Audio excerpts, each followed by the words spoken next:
যেটা মোস্টলি থাকে কোম্পানিতে বিল্ড থাকে, ইউনিট টেস্ট থাকে, কোয়ালিটি বা এসএএসটি বা স্ট্যাটিক কোড অ্যানালাইসিসগুলো থাকে, দেন কন্টেনার স্ক্যানের পার্টটা থাকে, ফাইনালি ডিপ্লয়মেন্ট। এইগুলা মোস্টলি কোম্পানিতে ইউজ করা হয়। গত ভিডিওতে আমরা গিটের পলিসিস অ্যান্ড কনভেনশনস নিয়ে আলোচনা করেছিলাম। এই ভিডিওতে আমরা সিআইসিডি, পাইপলাইন্স, ডিপ্লয়মেন্ট প্রোটোকলস, কোনো সফটওয়্যার ডিপ্লয় করার জন্য বেস্ট স্ট্যান্ডার্ড পলিসি কোনগুলো সেইগুলো নিয়ে আলোচনা করব। সো চলুন শুরু করা যাক। সো এই ভিডিওতে আমরা এক্সাম্পল হিসেবে নেব একটা ওয়েবসাইট বা একটা অ্যাপ্লিকেশন, একটা ওয়েব অ্যাপ্লিকেশন স্পেসিফিকলি। সেখানে আমরা কমপ্লিটলি সিআইসিডি, পাইপলাইন্স অ্যান্ড প্রসেসের সম্পর্কে আলোচনা করব। সো এখন ইন্ডাস্ট্রিতে একটা জিনিস আপনাদের মনে রাখতে হবে যে সব কোম্পানিতে কিন্তু একরকম স্ট্যান্ডার্ড ফলো করে না, এবং সব কোম্পানিতে কিন্তু একরকম সেট অফ পাইপলাইন্সও থাকে না। কিছু কিছু কোম্পানি কিছু নিজস্ব ইন্টারনাল প্রোটোকলস থাকে এবং সেই অনুসারে তারা কি করে এই ধরনের DevOps and pipeline and CI CD প্রসেসগুলো ফলো করে। আমরা dailyprep.dev এই ওয়েবসাইটটা বা এই ওয়েব অ্যাপ্লিকেশনটা দিয়ে এক্সাম্পলটা আজকে কন্টিনিউ করব। এই কমপ্লিট অ্যাপ্লিকেশনটা কিন্তু একটা সিআইসিডি প্রসেস আছে অ্যান্ড একটা পাইপলাইন কিন্তু রেডি। সো আমি যেটা যখন করি যে কোনো কোড চেঞ্জ করি, আমার কিন্তু ম্যানুয়ালি হাতে ধরে ধরে সব জায়গায় নিয়ে যে পুশ দেওয়া লাগে না। মোস্টলি যেটা হয় যে আমি কোড চেঞ্জ করে কোড কমিট করি এবং কোডটা কিন্তু অটোমেটিক ডিপ্লয় হয়ে যায়। এখন আপনাদের মনে কোয়েশ্চেন থাকতে পারে যে এই ধরনের অটোনোমাস ডিপ্লয়মেন্ট প্রসেস তো অনেক ধরনের অ্যাপ্লিকেশন প্ল্যাটফর্ম সার্ভিসগুলো প্রোভাইড করে। সেটা হতে পারে রেন্ডার বা হিরোকু টাইপের অ্যাপ্লিকেশন সার্ভিস প্রোভাইডার। কিন্তু ব্যাপার হচ্ছে যখন আপনি একটা কোম্পানিতে কাজ করবেন বা একটা কোম্পানিতে যখন আপনি চাকরি করবেন, তাদের একটা নিজস্ব সেট অফ রুলস থাকে এবং সেই রুলগুলো ইমপ্লিমেন্ট করে তারা একদম ফ্রম দ্য বিগিনিং বা from the gate go. So তাদের কমপ্লিট ইনফ্রাস্ট্রাকচার বলেন বা কমপ্লিট ক্লাস্টার, কমপ্লিট এনভায়রনমেন্ট তাদের নিজস্ব হাতে বানানো হয় এবং তারা নিজস্ব সেট আপ করে কমপ্লিটলি। সো দেখা যায় তারা অফ দ্য শেলফ এই ধরনের একটা অ্যাপ্লিকেশন নিয়ে মোস্টলি অপারেট করে না। এবং তার আরেকটা রিজন হচ্ছে যে এই ধরনের অফ দ্য শেলফ অ্যাপ্লিকেশন নিয়ে কমপ্লিটলি যদি আপনি hundreds and hundreds of application run করেন, এক্ষেত্রে আপনার কস্ট অনেক বেশি হয়ে যাবে। অনেক ধরনের প্ল্যাটফর্ম আছে যারা এই ধরনের সিআইসিডি প্রসেস ইমপ্লিমেন্ট করতে দেয়। সেটা হতে পারে গিটহাব অ্যাকশনস, একটা খুবই পপুলার মিডিয়াম। দেন হচ্ছে আপনার জেনকিন্সের মাধ্যমে এই ধরনের পাইপলাইন্স ক্রিয়েট করা যায়। এছাড়া আপনার হতে পারে ডেভঅপস পাইপলাইন, অ্যাজুর ডেভঅপস পাইপলাইনে করা যেতে পারে। গিটল্যাব পাইপলাইন্স এটা করা যেতে পারে। বিটবাকেটসের জন্য আলাদা পাইপলাইন্স আছে। সো যত ধরনের এরকম কোড রিপোজিটরি বা গিটহাবের অল্টারনেটিভ যত ধরনের সলিউশন আছে, মোস্টলি তাদের একটা কিন্তু নিজস্ব ইনহাউস পাইপলাইন ম্যানেজমেন্ট সলিউশন আছে। অফকোর্স এই যে দেখবেন যে সিআই নামে একটা ইয়ামল ফাইল আছে, সেই সিআই ইয়ামলটা হচ্ছে কন্টিনিউয়াস ইন্টিগ্রেশনের ইয়ামল ফাইলটা। যদি আমরা এটা ওপেন করি, এখানে দেখবেন যে আসলে অনেক ধরনের সেট অফ ইনস্ট্রাকশনস দেওয়া আছে। ঠিক আছে, এখানে হচ্ছে যে আমরা দেখব different kinds of jobs create করা, okay, building jobs, unit testing jobs, তারপরে কোডের quality, security, docker build, then container scan. ঠিক আছে, দুই ধরনের কন্টেনার স্ক্যান অ্যাকচুয়ালি। দেন হচ্ছে ডিপ্লয়মেন্ট। ঠিক আছে, অ্যান্ড ফাইনাল রিপোর্টটাকে শো করার জন্য। সো এটা হচ্ছে একটা এক্সাম্পল ফ্লো। কিন্তু দেখা যায় যে কোম্পানিতে অনেক সময় কিন্তু অনেক ধরনের তাদের নিজস্ব কাস্টম সেট অফ পাইপলাইন কিন্তু তারা ডিজাইন করে। বাট মোস্টলি এই ধরনের একটা পাইপলাইন হয় এবং এইখানে আপনারা দেখবেন যে কনভেনশনটা ডিফারেন্ট হতে পারে অ্যাক্রস ডিফারেন্ট প্ল্যাটফর্মস, বাট প্রসেসগুলো অনেকটা সিমিলার। সো সেটা হচ্ছে দেখেন এখানে কি বলা হচ্ছে, ওয়ান পুশ, অর্থাৎ পুশ করলে on which branches, main and digital ocean ব্রাঞ্চে যদি আমি পুশ করি বা পুল রিকোয়েস্ট ক্রিয়েট করি যদি মেইন ব্রাঞ্চে অ্যান্ড ডিজিটাল ওশনে, অর্থাৎ পুল রিকোয়েস্ট যদি আমি ক্রিয়েট করি এবং সেই পুল রিকোয়েস্টটা মার্জ হয়, তাহলে কিন্তু আমার এই পাইপলাইনগুলো ট্রিগার হবে। গত ভিডিওর লিঙ্কটা আমি দিয়ে দিব উপরে, যদি ওইটা আপনারা দেখেন, ওখানে কিন্তু আপনাদেরকে আসলে গিট flow and trunk base development সম্পর্কে আলোচনা করেছিলাম, তাই না, ব্রাঞ্চ ম্যানেজমেন্ট পলিসির মধ্যে। সো গিট ফ্লো অ্যান্ড ট্রাঙ্ক বেসের দুই ধরনের ক্ষেত্রে কি হয় যে মেইন থেকে, গিট ফ্লোর ক্ষেত্রে মেইন থেকে একটা সেট অফ ব্রাঞ্চেস ক্রিয়েট হয়, অ্যান্ড ট্রাঙ্ক বেস ডেভেলপমেন্টের ক্ষেত্রে কিন্তু আপনার মেইন থেকে অনেক ধরনের ফিচার ব্রাঞ্চ ক্রিয়েট হয় অ্যান্ড পরবর্তীতে সেটা মেইনেই চলে আসে। আলটিমেটলি সবাই মেইনেই আসে, রিলিজের পরেও মেইনে আসে। সো সেই ক্ষেত্রে আপনি কোন ধরনের ব্রাঞ্চ ম্যানেজমেন্ট পলিসি ইউজ করতেছেন সেটার উপর বেস করে আপনি কিন্তু পাইপলাইন সেট করবেন। ঠিক আছে, সো আপনি যদি চান যে মেইনে মার্জ হওয়ার সাথে সাথেই আপনি একটা পাইপলাইন সেট করে দেবেন আর ট্রিগার হবে, এবং সেই পাইপলাইনটা আপনার অ্যাকচুয়াল মেইন ব্রাঞ্চে যে লেটেস্ট কোডগুলো আছে সেই কোডগুলোকে নিয়ে complete set of analysis and deployment করবে, সেক্ষেত্রে আপনি কিন্তু ওইভাবে মেইন ব্রাঞ্চে দিতে পারেন। অনেক ক্ষেত্রে এটা অনেকে করে যে ট্যাগ বেস করে, অর্থাৎ আপনি ব্রাঞ্চে মার্চ করবেন, বাট যখন আপনি ট্যাগ ক্রিয়েট করবেন, অর্থাৎ আপনি নতুন একটা ট্যাগ ইনিশিয়েট করবেন গিট ট্যাগের মাধ্যমে, তখনই আপনার নতুন ট্যাগ পড়লেই পাইপলাইনটা ট্রিগার হবে। অনেকে এই ধরনের মানে সেট অফ রুলসও করে, অথবা এটা আপনি আরও ডিফারেন্ট কাইন্ডস অফ কাস্টম লজিকও অ্যাড করতে পারেন, যে আপনি যখন লেটসে নতুন একটা রিলিজ ভার্সন ক্রিয়েট করবেন বা রিলিজ ব্রাঞ্চ ক্রিয়েট করবেন, সেই রিলিজ ব্রাঞ্চ ক্রিয়েট করলেই নতুন একটা পাইপলাইন ট্রিগার হবে। সো এটা আসলে যে এগেইন মানে কোম্পানি কোন ধরনের পলিসি মেনটেন করতেছে সেটার উপর বেস করে এই কমপ্লিট সিআই অ্যান্ড সিডি প্রসেসগুলো আপনারা ইমপ্লিমেন্ট করবেন। তো ধরেন আমরা কিছু একটা ছোটোখাটো ফিচার ইমপ্লিমেন্ট করব। আমরা এই যে লগ আউট বাটনটা আছে, এটাতে আমি হোভার করলে এটা রেড কালার দেখাতে চাই। সো এটা হচ্ছে আমার একটা ফিচার। সো আমরা সেক্ষেত্রে কী করতে পারি, আমরা একটা নিউ ব্রাঞ্চ ক্রিয়েট করি মেইন থেকে।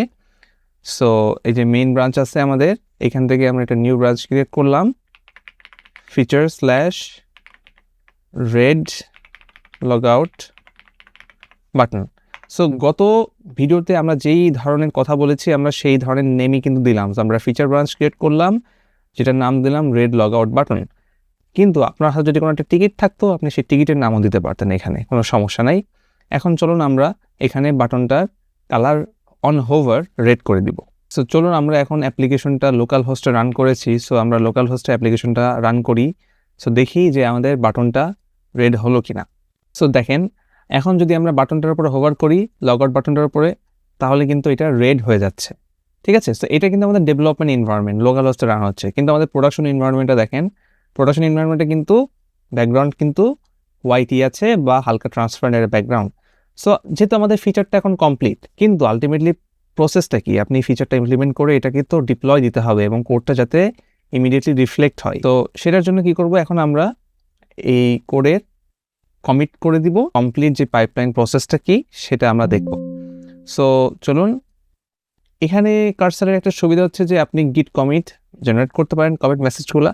সো যেহেতু আমি কনভেনশনাল কমিট ইউজ করি, সো দেখেন সে কিন্তু কনভেনশনাল কমিট স্টাইলেই লিখেছে যে update navbar button styles for improved hover effect. So এই জন্য আসলে আমার এই ধরনের টুলগুলো ভালো লাগে, যে সে কমপ্লিটলি স্ট্যান্ডার্ড প্রসেসে আমাকে কমিট মেসেজটাও লিখতে হেল্প করলো।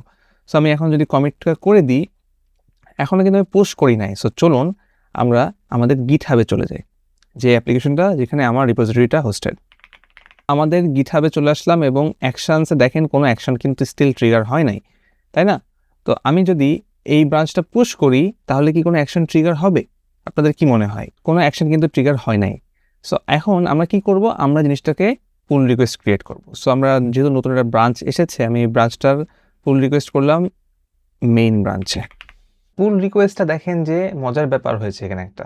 সো আমরা এটা আপাতত স্কিপ করি, এখানে আমার অন্য একটা পাইপলাইন ট্রিগার হচ্ছে। বাট এই পাইপলাইনটা দেখেন যে update navbar button styles for improved hover effects, এবং সেখানে যদি আমি যাই, দেখেন আমার অ্যাপ্লিকেশনে কিন্তু বিল্ড হয়েছে, ইউনিট টেস্ট হয়েছে, তারপরে কোড কোয়ালিটি এই গেটটা রান হয়েছে, ডিপেন্ডেন্সি অডিটটা হয়েছে, অ্যান্ড এরপরে কিন্তু আর কোনো অ্যাকশান হয় নাই।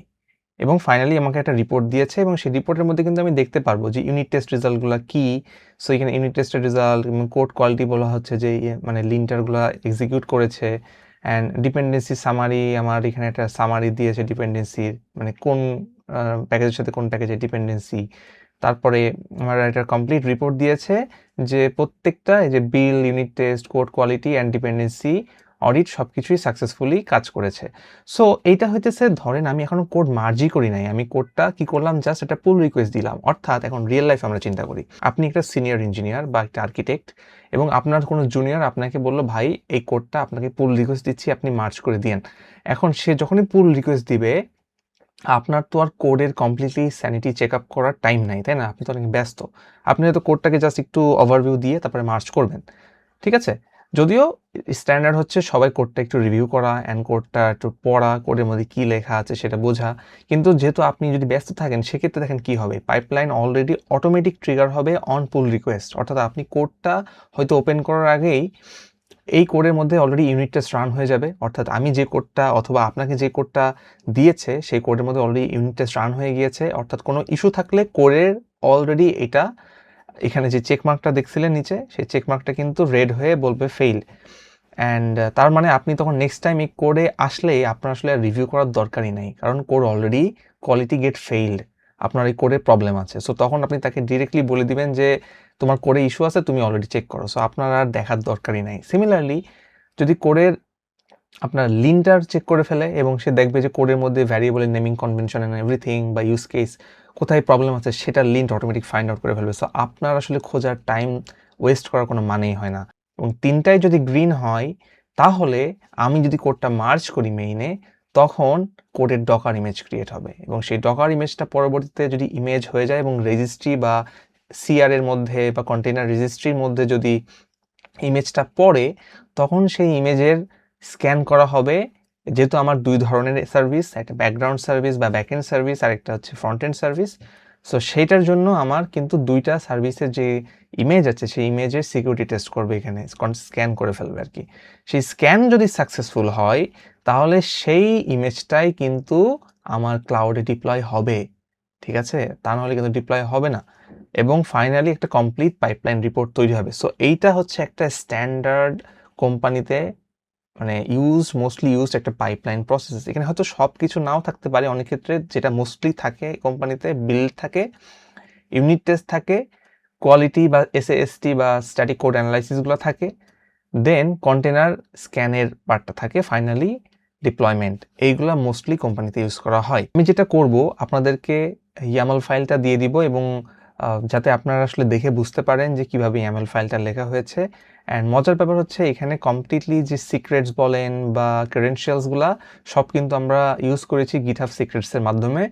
সো এটা বাইরে এক্সপোজ হওয়ার কোনো চান্স নাই। সো ইয়ামাল ফাইলটা কমপ্লিটলি সেলফ সাস্টেইনড, এখানে কোনো সিক্রেটস নাই। সো এখন আসেন আমরা পুল রিকোয়েস্টটা মার্জ করব। সো পুল রিকোয়েস্ট যদি আমরা মার্জ করি তাহলে কি হবে সেটা এখন দেখার পালা। সো ধরেন আমার কাছে পুল রিকোয়েস্টটা আমি দেখলাম, দেখে আমার কাছে মনে হচ্ছে ইটস ওকে। সো আমি মার্জে গেলাম, এখন মানে কনফার্ম করলাম মার্জটা। সো আমার পুল রিকোয়েস্ট মার্জ হয়ে গেল। সো পুল রিকোয়েস্ট মার্জ হলে আপনাদের মনে হয় কি হওয়া উচিত?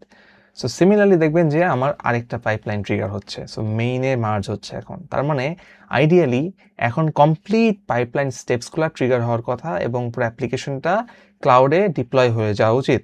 ডিজিটাল ওশনে আমার একটা ভিএম আছে, সেই ভিএম এর মধ্যে একটা ডকার এনভায়রনমেন্ট সেট আপ করা, সেই ডকারের মধ্যে কন্টেনারগুলো অটোমেটিক এখান থেকে পুশ করে দিই আমি এবং just with the click of A button আমি কমপ্লিটলি কোডটা ক্লাউডে ডিপ্লয় করে দিতে পারি। সো আমরা এখন ওয়েট করব, দেখবো যে পুরো CI/CD প্রসেসটা কিভাবে রান করে।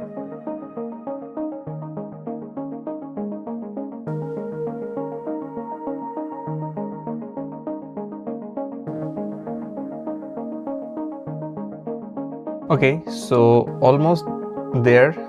আমরা যেটা করেছি এখন সেটা আমি হচ্ছে যে আপনাদের সামনে আমার ক্লাউড যে রেডি প্রোডাকশন রেডি এনভায়রনমেন্ট যেখানে আমার একটা ভার্চুয়াল মেশিন আমি ইউজ করি for all kinds of R&D and experimentation, সেটা অন করেছি আপনাদের সামনে SSH করে।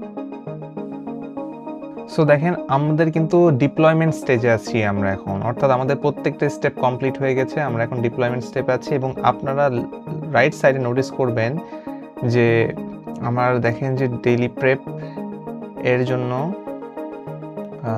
অ্যাপ্লিকেশন এখানে আছে। সো অ্যান্ড এই যে দেখেন আপ টু 30 সেকেন্ডস, দেখতে পাচ্ছেন যে মাত্র একটা রিস্টার্ট নিল, আপ 3 সেকেন্ডস, অর্থাৎ এই যে ডিপ্লয় হয়ে গেল, আমার কন্টেনার এখানে রিফ্লেক্ট হয়ে আসলো এবং আমার অ্যাপ্লিকেশনটা কিন্তু এখন রিফ্লেক্ট হয়ে গেছে, অর্থাৎ প্রোডাকশনে ডিপ্লয় হয়ে গেছে।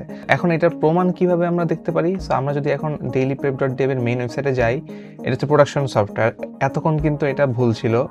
সো এই যে দেখছেন এটা এখনও কিন্তু হোয়াইট। সো আমি যদি এটা এখন হার্ড রিফ্রেশ দিই, হার্ড রিফ্রেশ দিয়ে যদি আমি যাই, দেখেন সো আমার কোড কিন্তু এখন এই যে লগ আউট বাটনটা রেড হয়ে গেল।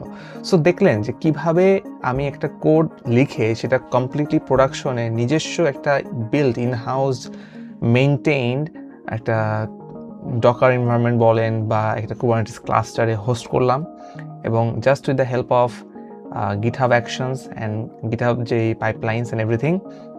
সো আমরা কিন্তু এই ধরনের ওয়েতেই কিন্তু প্রোডাকশনে ডিফারেন্ট কাইন্ডস অফ কোম্পানিতে আসলে কোড পুশ দিয়ে থাকি অ্যান্ড CI/CD পাইপলাইনগুলো মেনটেন করে থাকি।